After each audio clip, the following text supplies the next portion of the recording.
the web session of today, the web session on opportunities in humanities and social sciences. My name is Dr. Katja Lasch.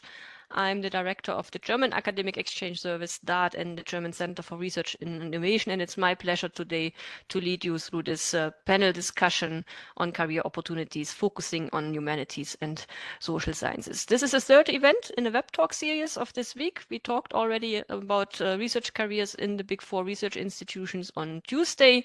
And yesterday we had a long session on funding opportunities in a more general line. So if you are interested in those, I would strongly encourage you to have a look at the recordings.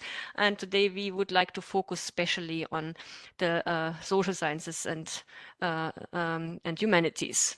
This event is hosted by the German Center for Research and Innovation and the DART, German Academic Exchange Service. The DART is the largest funding organization for mobility.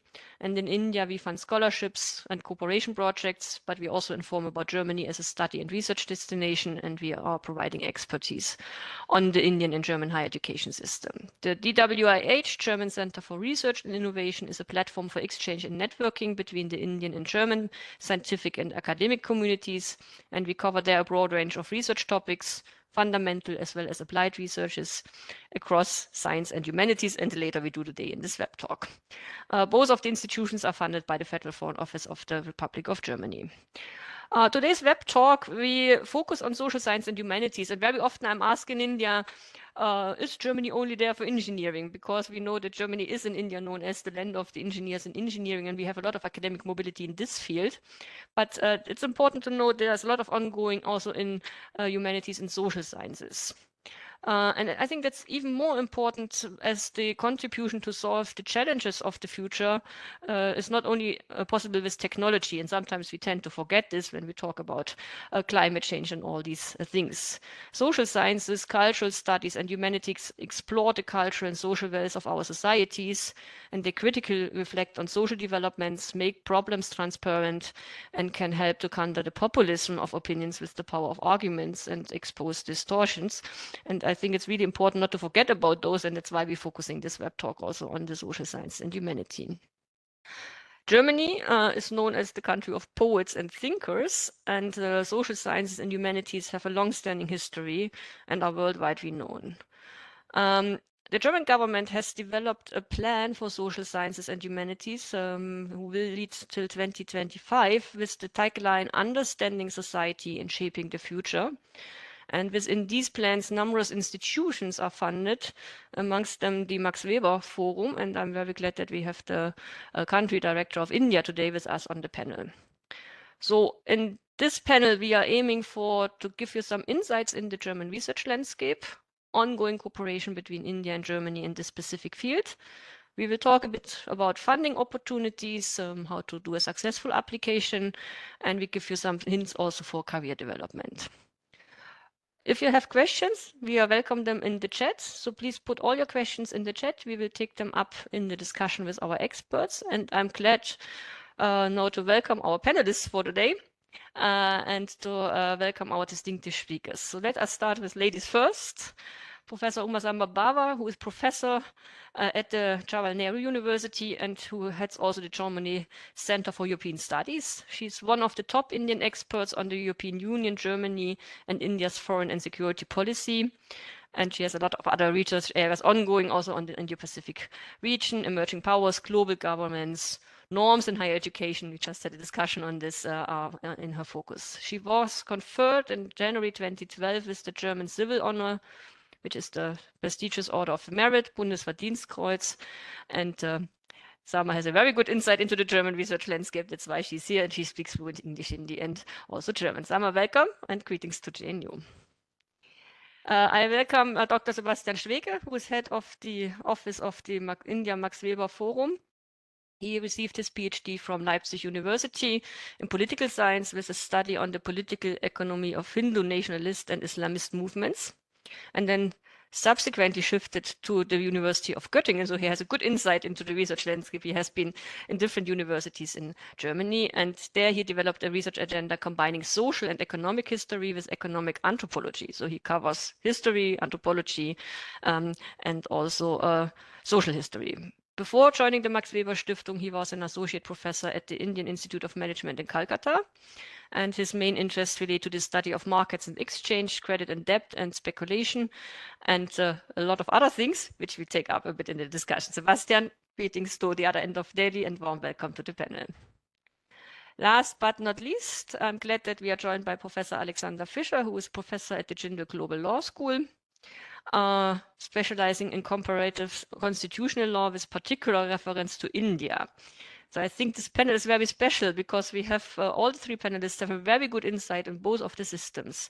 Before joining the Jindal Global Law School, he was a lecturer at the School of Law in London and at the South Asia Institute, Department of Political Science at the University of Heidelberg. He holds a degree from the LSE and a degree in LMN and a BA in anthropology and law, and from the university a PhD in political science. So he also covers quite interdisciplinary research fields, and I'm glad that you are here to give us a bit of insight into the law field. So let us jump right into the field, and maybe the first questions, and I would start with Salma. Maybe you could give us a brief insight in European studies, in your fields of research. What is ongoing at the moment in the field of, or in your fields in research in Germany? Are there hot topics which are being discussed? So what is the new trend in Germany in the fields you are covering? Maybe Salma, if you could give us a bit of a lead into that. So good afternoon to everybody in Delhi and good morning to the others in Europe. I hope I'm audible enough. So I think the field of European studies is extremely large. You can go from studying from a purely political science point of view. You could look at institutions and actors over there. You could look at it from a policy perspective. Of course, you could divide it up and look at it from foreign and security policy, domestic policy, how is a political mandate coming together, role of political parties, critical issues of identity, interests, and in all of this, of course, the landscape setting in the last 1.5 years with the war in Ukraine has become extremely focused on the global order or disorder, if you want to call it. How do countries come together? How is interest articulation taking place? All of it is happening in the public domain. So there's a lot of interest about the European Union as an actor, about the individual countries within the European Union. What is Poland and Hungary doing, for example? Will they have or allow food grains to come in from Ukraine? Things like that. Too, what we talk about a policy coherence.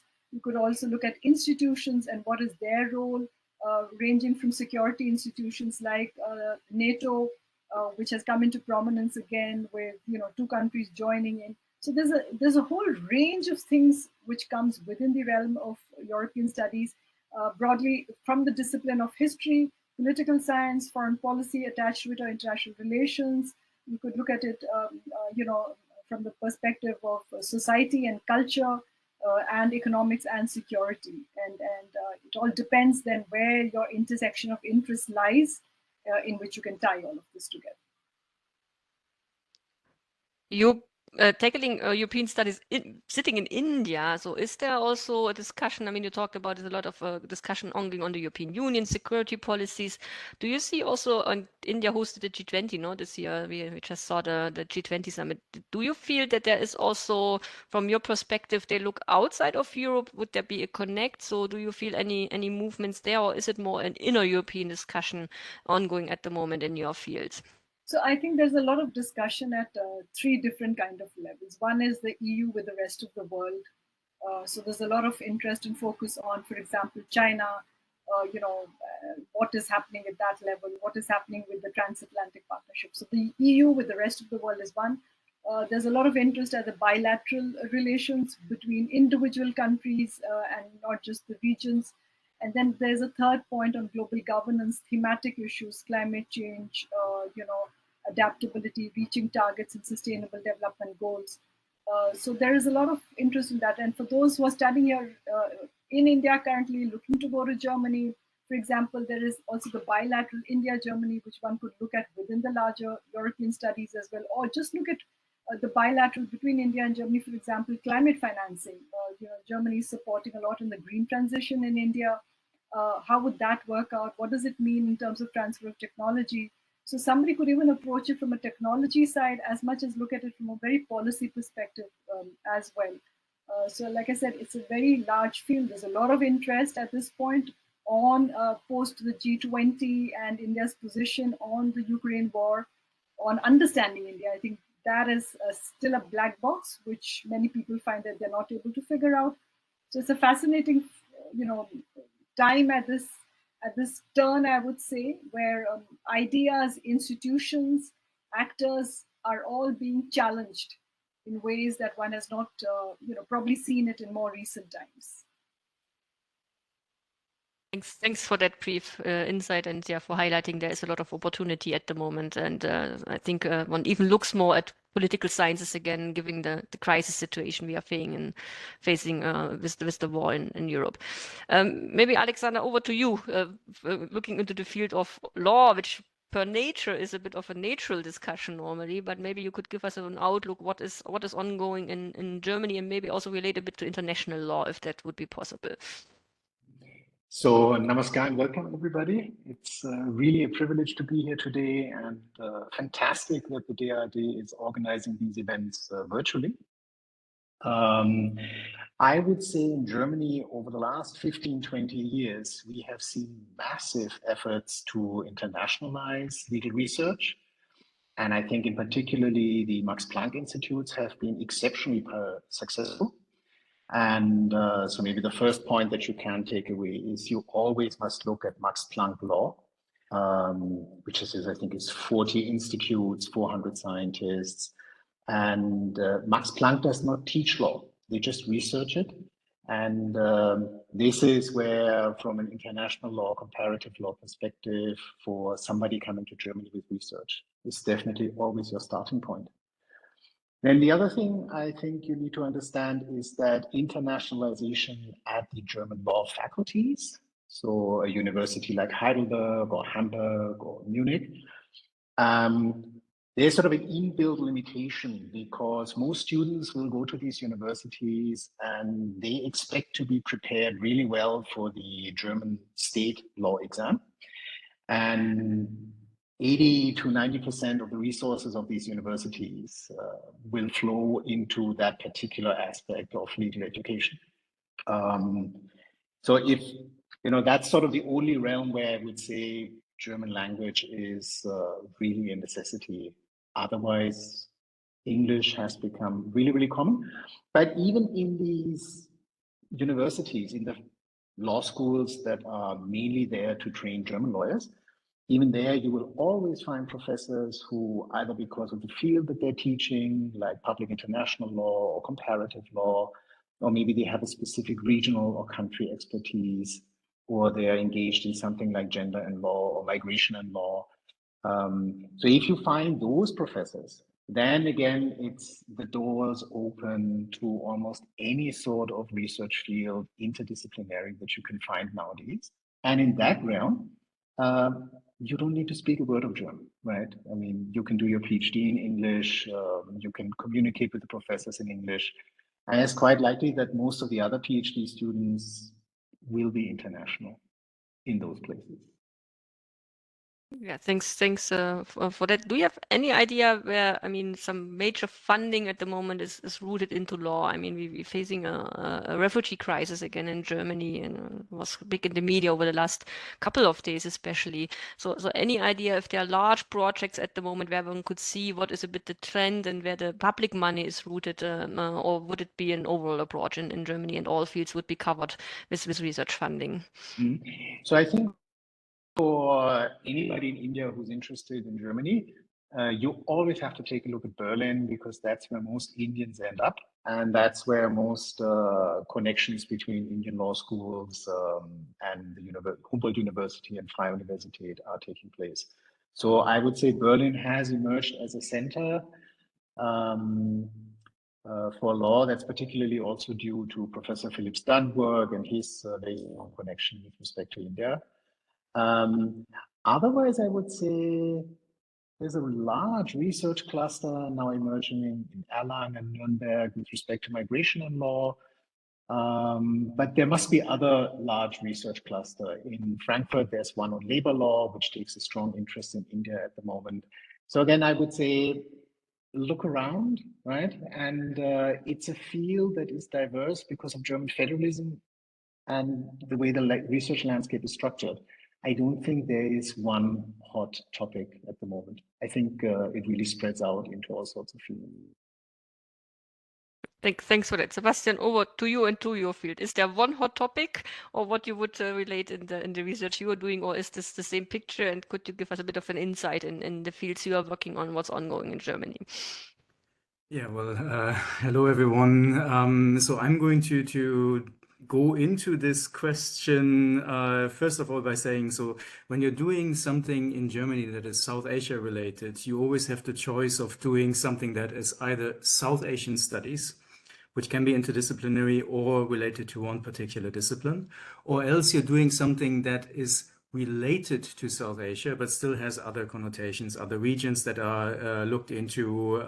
Those could be Europe as well. It could be comparative between Europe and South Asia, but it does not have to be. It can be anywhere in the world. So accordingly, no, there is not one hot topic that is not there.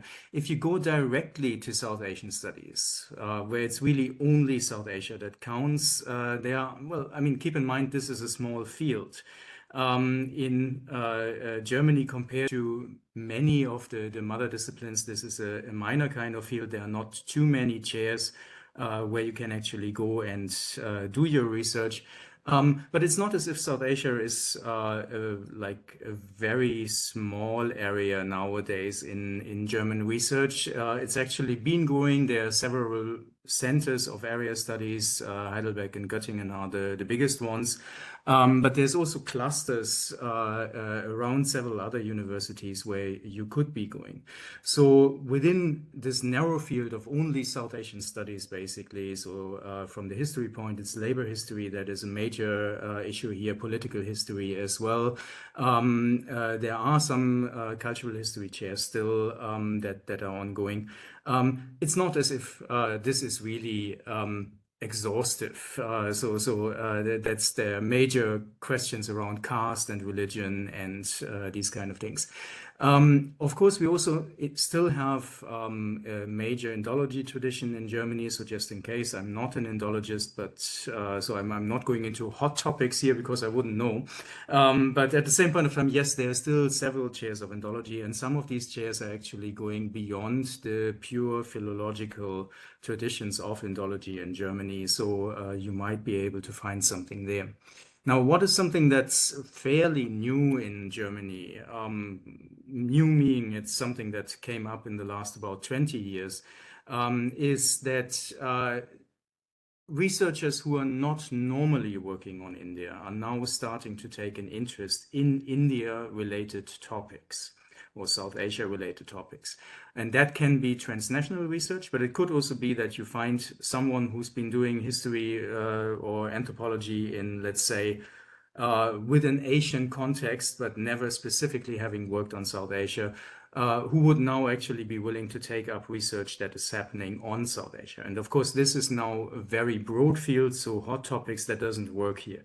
No, so you have to find out what people are doing, where there are major initiatives, where excellence clusters, for example, or collaborative research projects have been started. So those give opportunities for you to actually enter the German system with your own research proposals.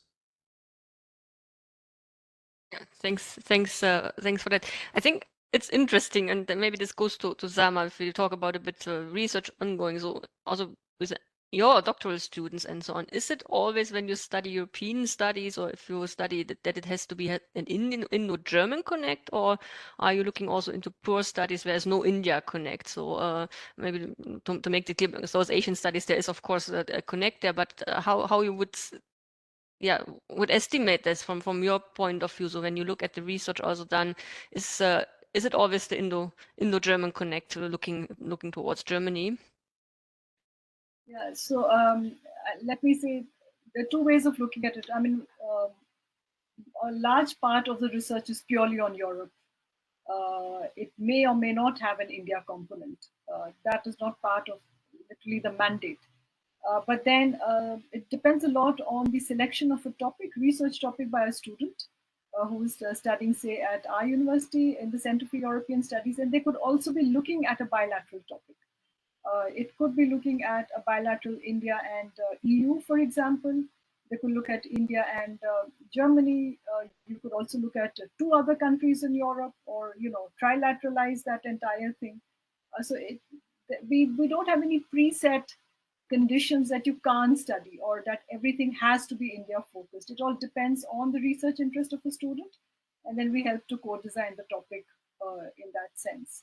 So people who are already working as both my fellow panelists, Alex and Sebastian, have said, I mean, there is a strong point if you already have an India focus, and as Sebastian just said, that the interest in India has grown, so there is an added advantage that you bring in as you now go on to a next degree and look at how you can expand that with something in Europe, in Germany in particular. Yeah, thanks for this. We get a lot of questions in on specific research fields, and the request to connect and to give an overview. I would like to highlight at this stage there is a fantastic tool. This is the German Research Directory, Garrett. Maybe the colleagues can post it in the chat. So this is a tool where 27,000 entries are, and then on all the fields you mentioned in the chat, I see urban studies, I see a couple of other things. You could search there for exactly the fields or the professors which are covering this. But I think the takeaway from this first round, which we are having here, there's a quite of an openness. That's my feeling now towards India, and you could come up with topics. But please have a look into this website if you would like to find out, especially or particularly on your research field. Now, if we go in cooperation a bit, and Sebastian, you're leading an institute which is situated in India on social sciences and humanities, funded by the German government.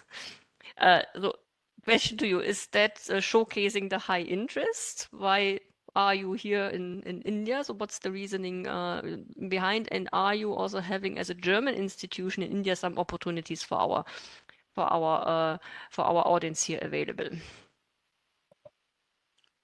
So let me first start. So Max Weber Stiftung is one of these various non-university research institutions that are around in Germany. Basically, Alexander had already mentioned the Max Planck Institutes, which are actually much larger than my own organization.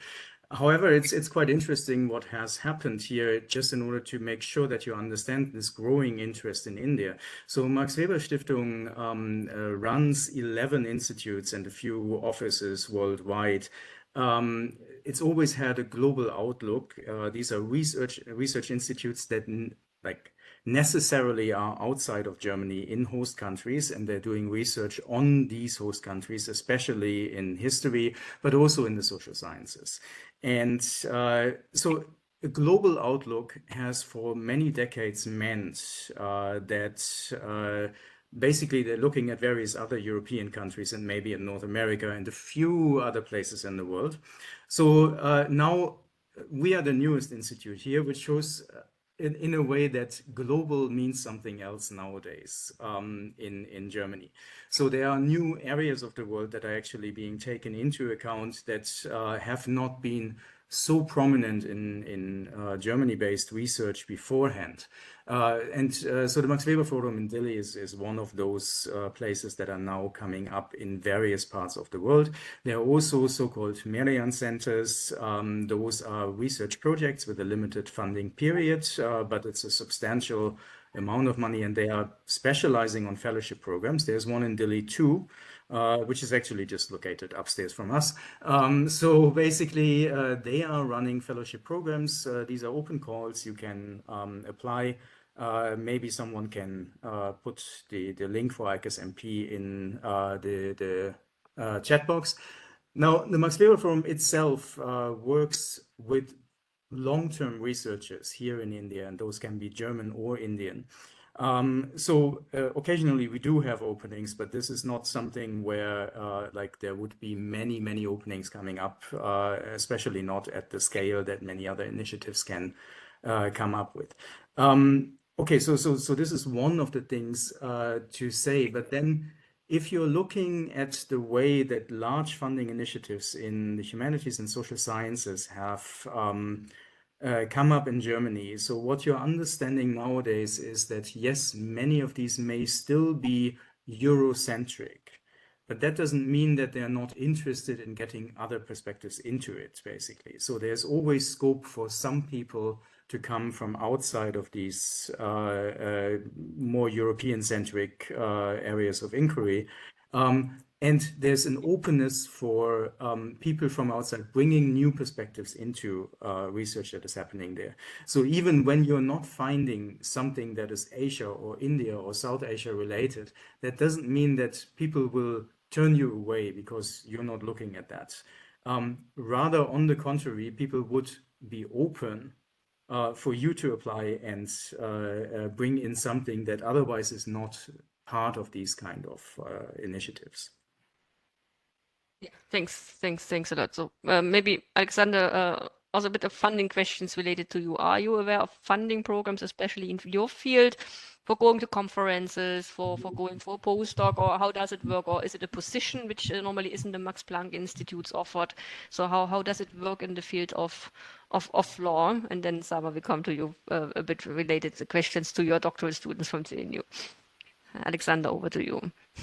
So I would say a good place to start is always, there are 2 or 3 websites, and I think the DAAD website in Delhi also links to it. Stiftungen, all the major foundations in Germany and all their programs, they're now online and you can find them. And here as a lawyer, actually, I would be keen to look for a scholarship offered in the social sciences or in history or with a policy reference, and then bring my legal expertise to it. So I actually would say it's the other way around. Don't limit yourself only to legal applications. There is a place called the Indo-German Society of Lawyers. It's fairly new, but these legal associations, professional associations, the big law firms, these could be places for funding as well.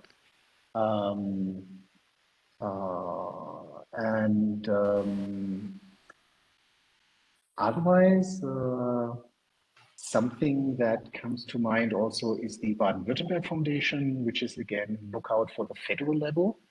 And really keep searching and digging, right? So I barely ever have met an Indian who has known about the Baden-Württemberg Foundation scholarships, whereas they can be quite prominent.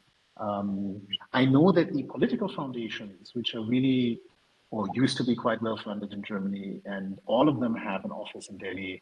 So forget now about the political orientation, but they are usually also they have an open door for legal topics, I would say. Yeah, that's a good remark, I would say. The political foundations have their own scholarship programs, I have to say. And in the case of Max Planck, maybe I would like to add that normally Max Planck operates with positions. And there's a nice job portal on the Max Planck Society where all the institutes, be it in social sciences or the other fields, post their open positions.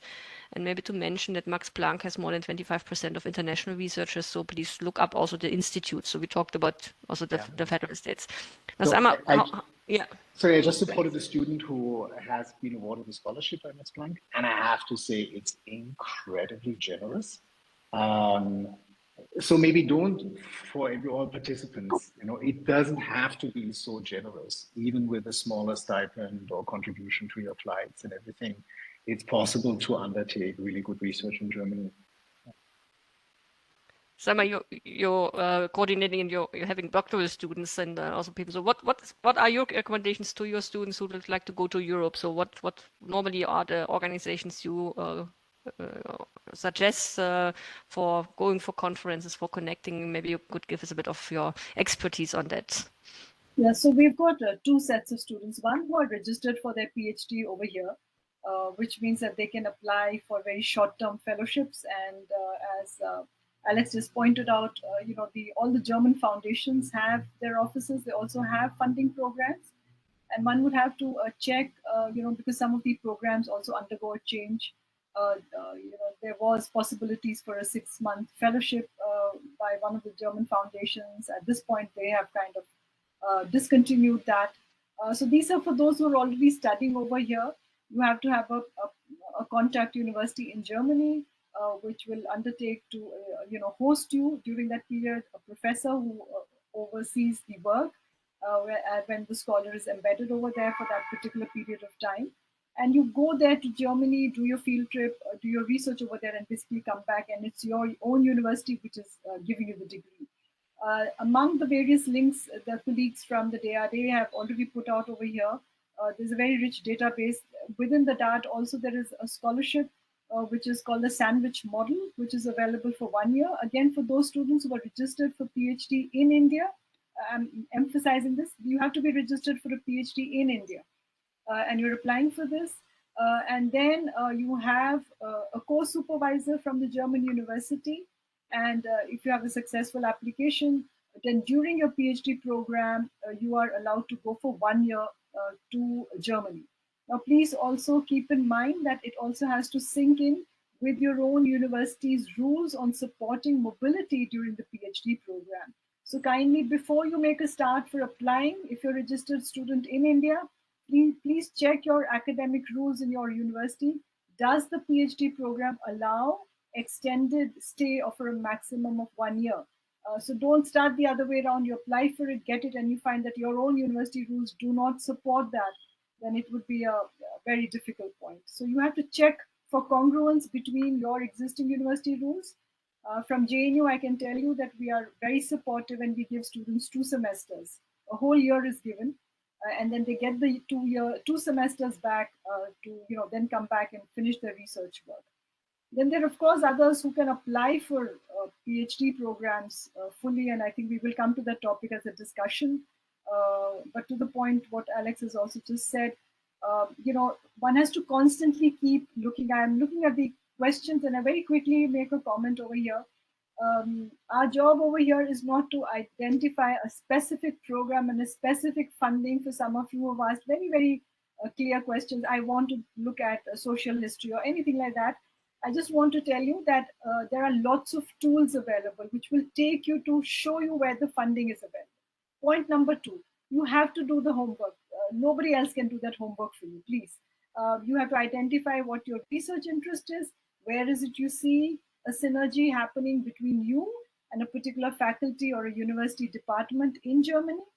Third, there are multiple programs which will also start. Some faculty in a German university has applied for funding. They've received a funding 3 years, 4 years, 5 years. There could be earmarking PhD positions in it. Please go check out programs, and all the links which have been shared over here will lead you to it. Also do cross-checking. Look at Erasmus Union, the European Union funding through Erasmus, where again projects will also open up opportunities for PhD. So at the end of the day, our job over here, as I see it as, is to guide you people on the academic research terrain. But each one of you will have to, put your questions down and then do the research to find out where you get the fit in terms of the program and the funding. Sebastian, you wanted to add something on that because you raised your hand. Yes, so there's what we've been talking about are structured programs for PhD students and for early career scholars in general, basically, and those are normally issuing open calls. So that's what we've been talking about. It's good to know the platforms in order to find out what is there. You can check up whether there's a new call coming up and so on. Now, the traditional German system of finding a doctoral supervisor has been quite different, actually. So that's been something where you get to know the supervisor, you convince the supervisor that you are a promising doctoral student, the supervisor takes you on, and then the 2 of you will actually develop possibilities, opportunities for funding, and so on. So this is another route, and again, it is open to you. Of course, you're at a disadvantage. If you're coming up to a German university, you already know several professors. You can actually reach out to them. They've got to know you as students and so on. But it doesn't preclude you trying for this other route as well. I'm saying this because in the chat, there were some very specific questions. Like I saw something on Erfurt, for example, and so on. So if you already know that you might be fitting there, one of the things for you to do is to get in touch with these people. And yes, you can do this by email. That's fine, but please keep in mind, these are professors who are getting 100 emails per day. So if you write something very generic, I saw your profile and I think I fit, please give me money. No, that will not work. So instead, try to meet these people. Especially if they have an interest in India, they are bound to come to India at certain points of time. There are going to be workshops here, there are going to be conferences where they attend. There are summer schools that are specifically, or summer or winter schools, it's more likely to be a winter school in India, that are specifically meant to actually take over training of doctoral students. And this is where you get in close contact with people. Now, once you are in close contact, it's much easier to actually find your feet within the German system than if you just like write an email. Having said that, so the open calls are a very good way because very often these are calls for something like 30, 40 doctoral students or something like this. So this is really an open category call, and therefore please make use of that too. Yeah, maybe attend the conference of the Max Weber Foundation you're running also in ICAS MP and to get to know the German professor. I think I think it's really important because we very often get how to find a guide and these things. And I think Alex that would hold true also for law. No, it's really really difficult to touch base with somebody via email. Would you agree or? I would agree. And especially if it's an older professor, there's also sort of a little bit of a conservative aura still surrounding them. Maybe keep an eye open for virtual events also, because there are not that many German law professors who will come to India regularly. And or maybe seek an introduction via your professor or something. But yeah, I cannot overemphasize this enough. The role of your PhD supervisor in German, actually, if we use the German word, Doktorvater, Doktormutter, the sort of almost parental relationship and the way these departments are structured. It's very different from other countries, I would say. So whatever you invest into that, it will come back with a lot of returns. Yeah. Professor Bava said, do your homework. I think that's one of the one of the hints. Nobody will take your hand and then will lead the way, but use the existing contacts in the faculties. I think we have a interesting question, which maybe we can take in between, and then we talk about a bit of applications for fundings. There is a question if one can directly do the PhD after masters in the German universities, or is it like in India that you have to do MPhil and then you have to wait a bit to get the entrance exam, Sebastian? So how does it go in Germany? Do you do your masters and then you do a break and then you enter your PhD? How it was for you? I entered immediately after my magister at that point of time, so that was the old German study programs, which is a kind of equivalent to the master, and so that is fine. There is no MPhil in the German system. However, sometimes there are certain kind of requirements that you have to do, especially for structured doctoral student courses. So basically, there might be a certain kind of like a bit of quibbling about whether what you have studied in your university will be fine within the German system. Now, that can be nasty occasionally, let's put it like this, but in the end, the only thing that it means is you will probably have to take one more course when you are enrolled as a doctoral student at this German university. You might not learn that much because, yes, you have already studied, but at the same point of time, no, so this is not a very big requirement that is being asked of you. Yeah, but I would like to highlight my personal story is a bit different. I hold a PhD in history. I did a break and then now the Indian system allows newly to do a PhD on the job, no, taking off a bit here and there in time. This is possible in Germany.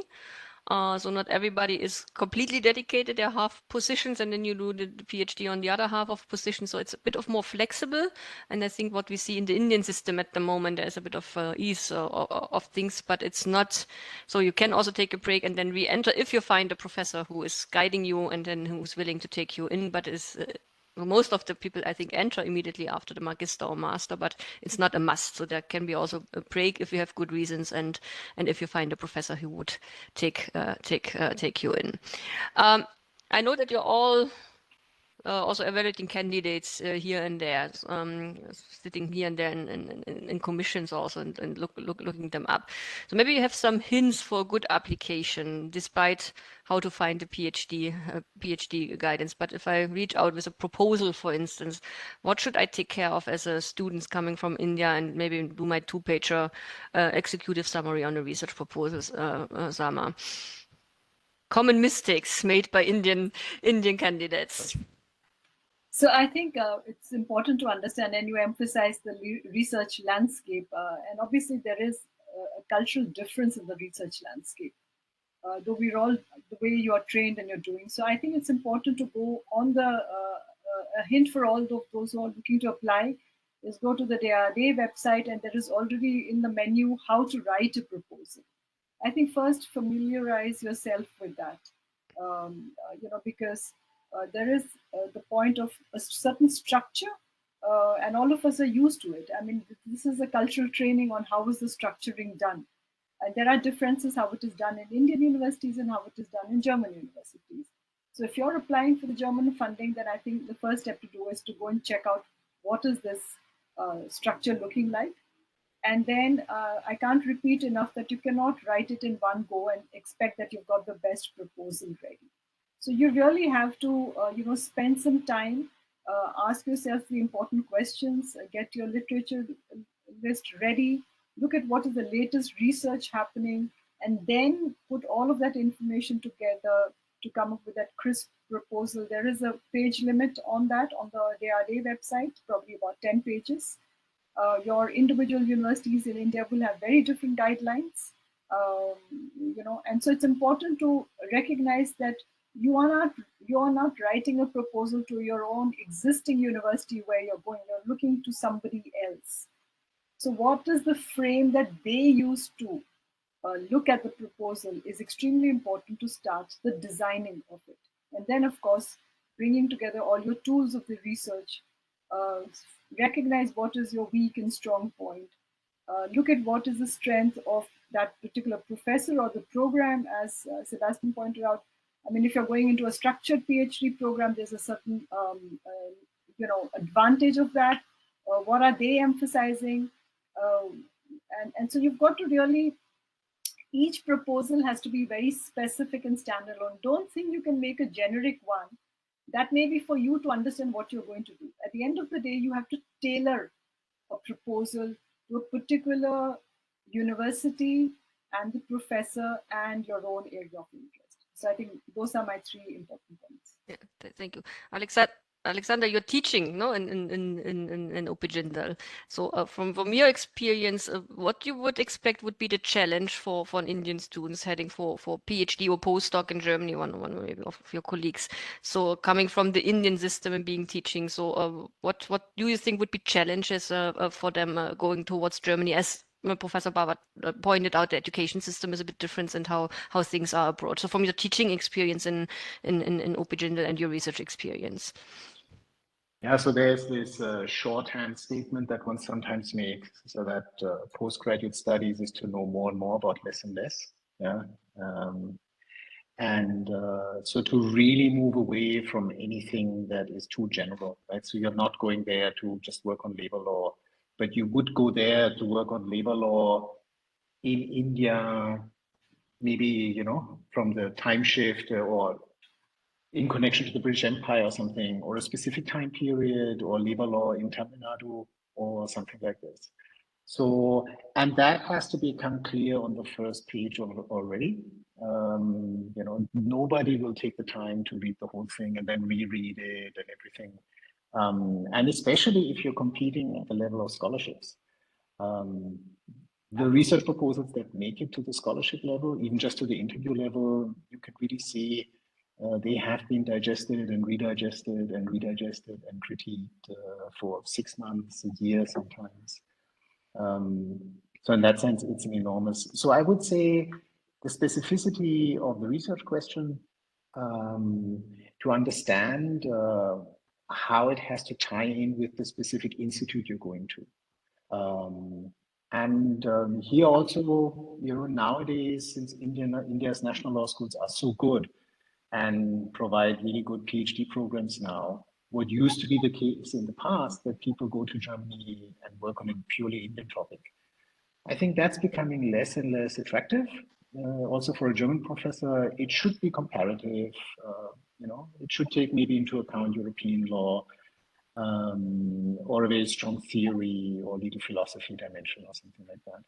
So it's the link to the chair that you're going to, right? So if you go to Cologne and you want to work on space law, yeah, it's a global center for space law. It makes sense. Yeah, thanks for that insight. I think we have an interesting question here. Is it possible to transfer a PhD, an ongoing PhD, from an Indian university to a German university, or do we have to start afresh? Sebastian, can you take your being enrolled and then you have to kick it off again in Germany? What do you do in such a case? It's absolutely possible, especially if it's not a structured program that you're entering into, because it's really up to your PhD supervisor whether they accept you or not. If it's a structured program, this is something that I mentioned before, there are certain kind of pre-requirements, like you might have had to take a course in this particular topic and something, a methods course or something. So then the question is, have you taken a course that is considered equivalent or not? Okay, so, but if you haven't, you can take that course later. It's not a problem. No, so basically, yes, you can transfer the PhD. You can basically have almost a finished PhD at hand. And if you find a supervisor who's willing to take that on, you can get into this program and submit the next day. No, so it's entirely possible. But it depends on the supervisor who takes you on, basically. There's one thing I wanted to say before, basically, it's related to what Salma said about the culture of research and so on. So one common mistake that I normally see among Indian students is that they spend a lot of space writing about how this is going to benefit society, especially like how it's going to benefit Indian society, which is not something that so many people in Germany necessarily care about, but it's also not that they particularly care about whether it's benefiting German society or anything like this. Now, there are some exceptions if you go for a political foundation, so they want to see something like that. So if you go to something like Friedrich Ebert Foundation, no, so there's a particular political leaning that would be there. But most programs, the vast majority of all open calls that you could apply for are for what in Germany is being called fundamental research. So fundamental research is not meant to have an applied benefit to something, and spending that amount of space that you're having on detailing how it's going to benefit this or that particular group or something like this is just leading away from what is actually important, namely, like, is the research question like something that is interesting, and can you do it? So that's another thing that is very important in the German system. It's not only is the research question interesting in the way that many people are writing a proposal in India, but also is it feasible that within the time limit, within your resources that you're having, with the methods that you know and can apply and so on, you will actually reach that outcome that answers this interesting research question. So that is something that, in my opinion, at least in India, is not highlighted to the same extent as it is in Germany. Yeah, thanks so much. Yeah, and let me maybe highlight. We talked a lot about the funding, and I'm sitting here as the director of that. Also, application deadline is coming, 20th of October. We close the applications for next year's for going for a full PhD and sandwich model mentioned by Professor Bava. So, and it's open for all fields. So if you want to look into that, we saw a lot of questions coming in, so we are going to have some opportunities available, and we are open to all the fields which have been narrowed down here in the chat. Maybe let's go a bit to postdoc, and let me start with a question to Alexander and to Sebastian. What about research careers in Germany after the PhD? Now you came to India to work. Is it hopeless to find a job in Germany after doing the PhD in law in your fields, or what you would say on this? Maybe Alexander, you kick it off. Okay, so in law, it's of course a bit difficult, right? Because as I said, most German law universities, they're there to train lawyers. Yeah, it's a national system and it's heavily dependent on German language. I mean, you have to show that you know English or French as a law student as well. But that's just so that you can engage with foreign law, right? 99% is really, and the linguistic requirement is not just to be excellent in German, but to understand sort of German legalese. At the same time, if you look at the websites of the Max Planck Institutes, you will find a lot of postdocs. I would guess the majority is non-German. So a lot of them will come from the EU because they're more trained to apply. But yeah, so as far as postdocs are concerned, no bar. An academic legal career in Germany, at some point of time, you would need to show excellent linguistic skills, but that also might make you super attractive if you're really fluent in German. And every year at the day interview sessions, we have students who speak perfect German. So if that is a skill that you have, then actually it could be a great, you're the perfect market cap. Yeah. Before Sebastian answers, maybe I jump into that. So I think German universities are actively looking for international staff because this is one of the criteria also in international rankings. I think in all fields. Also we see a lot of international staff in the universities. It's that changed drastically over the last 10 years, I have to say. So it's not impossible, but I think especially in the field of law, it comes down a bit to language. So how would be your evaluation on the situation in anthropology or in the fields you are working, Sebastian? So yes, people are looking out for people from abroad, not specifically on people from India or South Asia, but definitely for people from abroad. I also would like to say, so there are lots of opportunities for funding for postdoc positions in Germany. They are not as easy to get into in terms of finding the right kind of information, but then you're a postdoc at that point of time. So you're expected to be able to find it on your own, to get into the right kind of networks, to have your own contacts and so on. So this is all expected of you, and therefore the information is maybe not as forthcoming as you would like, and as it is for doctoral students. But there's a point to it. So if you want to have a career in Germany, now that is a different thing. There is a different system in Germany where the postdoc program or the postdoc part of your career is much longer than you would anticipate in India or in the Anglo-Saxon system, which is better known in India than the German system. So basically what is still lacking to quite some extent in Germany is a tenure track system. Instead, the postdoc phase is linked to something that is called your habilitation. So that is basically a kind of second PhD that you're doing after your PhD. And it's supposed to be a long-term project that you're following, showing your emancipation from your supervisor, that you're completely capable now of doing cutting-edge research and these kind of things. This can go on for 10 years. And even afterwards, you still have to get a professorship. So the postdoc phase can easily be something that's 15 years long or something like that.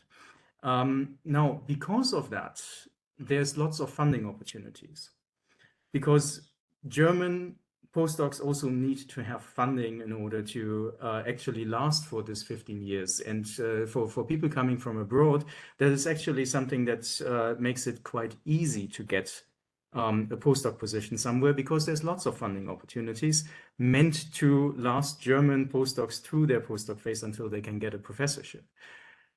If you now wanted to go for a professorship in Germany, so the last bit is Germany is very open to welcoming people from outside, especially in academics. Once you want to become a professor, you have to do the work in order to understand the system and what the system requires of you to become a professor. And that is something where basically you are at a disadvantage. So this is where German language at some point level is going to come in. Not that it's necessary to know German to become a professor, but it definitely is a bonus. You have to understand the funding culture, because third-party funding is very important in Germany. It's good to have a second book.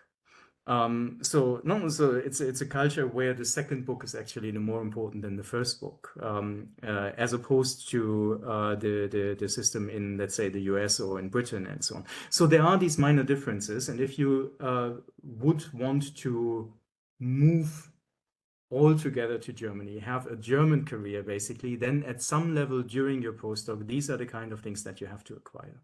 Yeah, I think one has to mention one disadvantage. All these fantastic postdoc opportunities are come with a limited contract. So fixed term positions is a bit of tricky thing. So I think there's a lot of funding, and you can do one funding after the other, but till you reach a fixed term position, that might take a bit of time. Salma, you raised your hand. You wanted to add on that. Yeah, I just wanted to add to what Sebastian had said. I think it's important to understand the fundamental difference in the work environment, in the sense of how academics is structured. In India, you have positions in colleges and positions in departments at the universities. These are divided into 3 stages, which is also reflected in terms of the duties and salaries you draw. So you move, you enter at the level of an assistant professor, and once you get a permanent position, or which is called tenured, we in India we call it a permanent position. You can move from an assistant professor, and we follow the UGC guidelines for all the Indians over here. You can familiarize yourself with that, and then you can go on to become an associate professor, and finally a full professor. Now, this is not the way it is structured in Germany. After a PhD, you could do a series of postdoc positions, but there is only one position of a professor, and that would be called a Lehrstuhl. And it could have that one particular professor would then have many junior professors as well, and others working in the team. So you do not get, and I think it's important to recognize, you do not get so many academic positions like you would get in probably other countries, or in the United States, or even in India. So you have to recognize, and the reason I emphasize this is you have to know how you're going to design your career for yourself. Please don't assume just because you went to Germany and did a PhD over there, it would automatically lead into a track where it happens in India, where you could think of joining as an assistant professor and also simultaneously studying and doing your PhD. You're working and doing. It does not automatically translate like that into the German system. So one should not say like, oh, I didn't know about this, and why did I go to study in Germany? Well, you went to study in Germany because it is a good place to study. I think you've got to separate the point of where you're going to do research and training and studying, and where you're thinking of making your career. Those are 2 very different questions. They have to be designed with a lot of thought about how you want to go. So I would have one question here. I mean, supposedly I finished my PhD in Germany. Is it difficult to re-enter the Indian system? Will it help me to find a position in the Indian system? Is that easy to do, to retransfer after getting excellent education in Germany? Would it raise my chances to get a position when I come with a PhD abroad? So what would be your take on it, looking at the social science humanities landscape in India? So I think it works both ways. I mean, there are institutions which are also looking at people who are coming back with degrees from abroad. It is valued. I don't think, when somebody is entering an interview, the interview panel is not going to put somebody who's come with a PhD from abroad with extra points than somebody, or you deprivilege somebody who's got a PhD, from India. I think at the end of the day, it's the performance which would count. Then it's important to look at also in the sense of there are new universities coming up. There's also the whole field of private universities coming up. Many of the private universities are far more, wanting to have people from abroad, a degree from abroad. That may or may not necessarily be a criteria for for the public universities. But yes, there is a value addition. It also depends on what is a department's requirement at that particular point in time. They're looking for somebody in contemporary Indian history, and you've come back from Germany, and it could be the right fit. There are lots of factors, I would say. So I would always advise everybody to keep a larger base on which they plan a career move, when they're looking to do that transition. Yeah, Alexander, would you second that? I mean, you entered coming with a PhD from Germany as a German, the Indian system. So, and also Sebastian, no, you were appointed in IMC Calcutta as a professor. So, had you the feeling it was an add-on, or when you did your interviews, it was the poly subject specific things? No, because you two entered the Indian system basically. I'm asking that. Maybe Alex, you take it first, and then Sebastian, if you would like to add on this. I think that academia is so internationalized and globalized. It definitely is always an asset if your intellectual experience includes at some point of time time spent abroad, whether that is for your PhD, for your master's, for a research project or something. And it's simply due to the nature that because of communication and also the level of specialization in the field, the niche now is for many topics so small that your colleagues might be sitting all around the world, right? So if you're an expert in war crimes and gender and the law,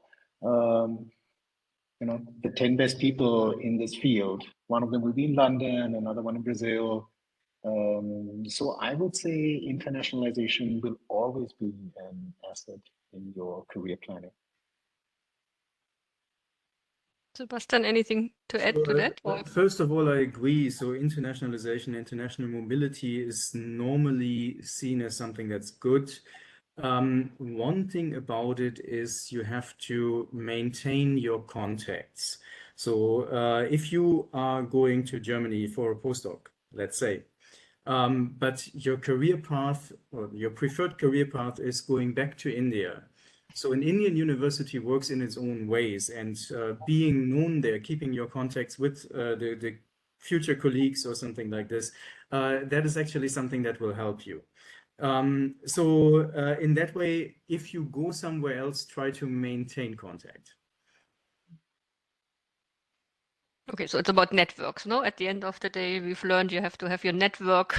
You have to network to get a position, to find the professors. You should maintain your network. So it's about keeping the game in the loop. I think we have one final question, which is quite interesting. So, what would be the usual criteria to apply for a postdoc program in humanities and social sciences? So, Sebastian, if you would employ a postdoc in your institute, what would be the criteria you would look into?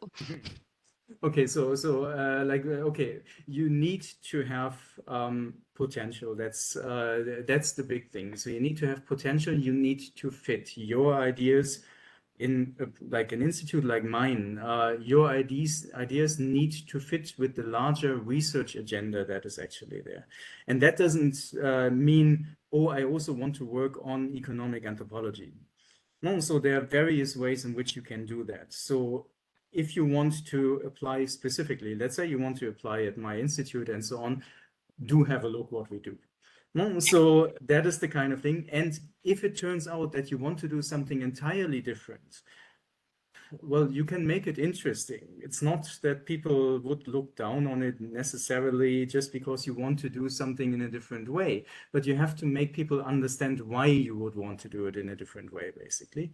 So in that way, of course, it's easier if you do what the people who are employing you are actually looking for. But there's a lot of variety that you can find. So there are various ways, keeping to the topic, there are various ways in which you can do economic anthropology. I've seen a few things coming up in the chat box specifically on that topic. So there is a Max Planck Institute, sorry, in Cologne right now that is doing economic anthropology in a very different way than I would do it, basically. While there is another Max Planck Institute in Halle now, they are doing economic anthropology that is much more closely aligned to the way that I do it. No, so if you wouldn't fit in Halle, you might actually be the perfect person to apply for something in Cologne. So please have a look what the people there are doing. And the people does not necessarily always mean the big professor. No, so the big professor is someone who manages a team of researchers in Germany, and they're also looking for whether something like some topic will gel very well with a different topic that maybe one of the other postdocs over there is doing. So those are the kind of connections that you can draw upon when you're applying. Yeah, Salma, you have like that, but you possibly would look also into what the PhD thesis was on, maybe publications. That would be some criteria we would take also possibly on, Sebastian, no? If you would apply somebody to see what the research has been done, participations in conferences. Salma, you wanted to add something on this. No, I just, if I should move away, there was a question I saw somebody had written, could they go as a single parent to study in Germany? And I thought, I mean, the short answer is yes. I think one should go and check the website out. It's already over here, studyingermany.de. And there it tells you about what you can do studying in Germany with children. So, I mean, I just want to draw attention. There are two components to it. I mean, of course, the whole support system is there, but also please recognize, you are going with a young child. What does it mean in terms of the cultural issues? Recognizing and understanding what is the law in the country. Specifically when you're going with children abroad, it's very important to be familiar with the law and not take it for granted. Because what we take it as usual and just okay, what we do in India with children and the upbringing, these are all culturally embedded, but they're also legally framed. So you should be very well informed that there is ample financial support. There's an institutional mechanism in which children can go. There is support. It's also about welcoming women back and the focus on gender balance and getting women to come back.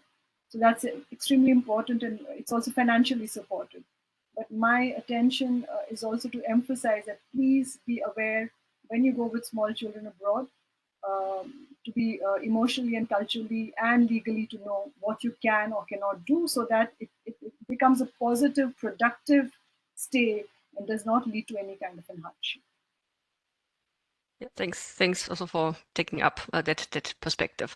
I think our session slowly comes to an end. So I would have one last question to you all. So if there's one important advice for the audience, if you would look into careers in social science and humanities, what would be your top advice to our audience? And maybe Alexander, you go first. What is the top advice or the top message you would like to deliver? I would say it's the passion for your topic in the social sciences. There are topics in the social sciences where maybe you, after your PhD or after your postdoc, you have to take in new fields to get a teaching position. That was the case, for instance, for me. There were very few jobs in comparative politics. So at some point of time so maybe again, depending on which stage you're in, when you do your career planning, you have to be strategic and take all factors into account. But when you do your research, especially for the PhD, it's your passion for the topic, that really has to drive you, your inner motivation. There will be so many things you have to overcome: visas, finding a place to live, adapting to a new climate, culture, and accommodation. All of this might not be easy, but you can always fall back on your, this privilege that you can go to the library and pick up a book that you really love. Okay, it's all about passion for the topic. Salma, what you would like what is your advice or to the audience? Just a 2-point. I mean, I endorse Alex wholeheartedly on that. You have to be passionate. Research is a lonely journey. The long periods of isolation, you have to be mentally strong. So you have to be really passionate to be able to get up and do that every day, day in and day out. But since we are looking at this is about going to Germany to do research over there, and if the bulk of our audience over here are those who want to do PhD, I think your preliminary research about where, what, when, how is extremely important. Once you get all of that together, then some of your questions. So you have to put your questions down, be very clear what is it you want to study, and then start doing that research work. And you have to be motivated. I mean, as Alex also pointed out, and Sebastian also, you may not get an answer immediately when you send out that email. Okay, so find out. Go and check the website. Does the professor have a secretarial office? Maybe send a reminder to the secretary that I have sent an email to the professor. We also get unsolicited. I mean, lots of emails a day. And if you were only looking at that, sometimes we won't do anything else. So please keep in mind that, and to write and rewrite whatever you're doing. If it's a one-page statement of purpose, it should be crisp, sharp. What have you done? What do you want to do? How does it, what's the takeaway for the research landscape? So these are all things which need to be practiced and put together. And I think you would then definitely hit bullseye. Sebastian, over to you. So, well, the passion is one thing, but the other thing is being open-minded enough to constantly learn. So this is something that people tend to forget because, and it's weird considering what it is that we're doing, but you need to learn, you need to improve the way that you understand why something is happening. So I saw the same email that Salma just quoted basically. So you do not get an answer.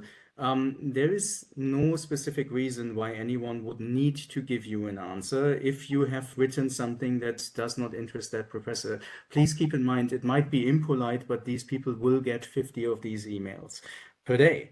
And no, so you cannot answer each and every one. So you need to learn how to attract attention, how to actually come up with something where that particular person that you're writing to is going to say like, oh, this is an interesting thing. This is something that I want to answer. And then you actually are giving something to people. Now, and that's like the way to give something to people, to make yourself interested because there's something that someone else can get from you. So these are ways that you need to learn. Everyone does. That goes the same for anyone who's coming up through the German system and going through a PhD, basically. No, so we couldn't just write to anyone in the field and say like, oh, I'm a young student now. I want to do a PhD. Please take me on. That is not how it works. If you just do that, it will not work. You have to learn what interests people, what makes them reply to you. So this kind of persistence in trying out things, trying to get better, that is what is always needed in academics. Yeah, thanks so much for this wonderful panel. I think it was quite interesting. We covered a lot of topics. Thanks for the insights, for taking up also the questions. We had a question in the chat if the panels of the last 3 days are available. Yes, that's the case. We will put them on the DWIH website, and we have a specific session on funding where we had yesterday presentation of DAD, the Alexander von Humboldt Foundation was mentioned also today. So please look that up. For me, it remains to say thank you to the panelists. I hope to see you pretty soon also in Delhi on-site. Thanks, Professor Bava, for sharing the insights and also the guidance you do with your PhD students. Alexander, thanks. I know you're currently in Germany. Thanks for joining in, and Sebastian also for giving the insights from your field. I would like to mention that we are organizing these sessions quite regularly. We have information sessions from the DAD on doing PhD in Germany every month at least, and the German Center for Research and Innovation is preparing the next Indo-German Research Day, which will take place 28th of April 2024, where we'll discuss things like AI in science and humanities, human-centric AI, but we also look into funding again, and there will be the opportunity to meet also directly research institutions And I really would like also to please have a look at the website of the German Center for Research and Innovation. We have more than 15 institutions present in India with offices. The Max Planck Society has been mentioned, but also universities like Göttingen, like Heidelberg University, the South Asian Studies have an office here. Please have a look at the website, and then you could reach out also to these people here on the ground who could give you specific guidance for specific institutions in the social science and humanities. For me, it remains to say thank you again. Thanks for all the questions in the chat, and I wish everybody, be it a nice remaining afternoon, or for those who are connected from Germany, a nice remaining day, and hope to see you soon in one of the events of the DART or the DWIH. Thank you and goodbye. Bye-bye.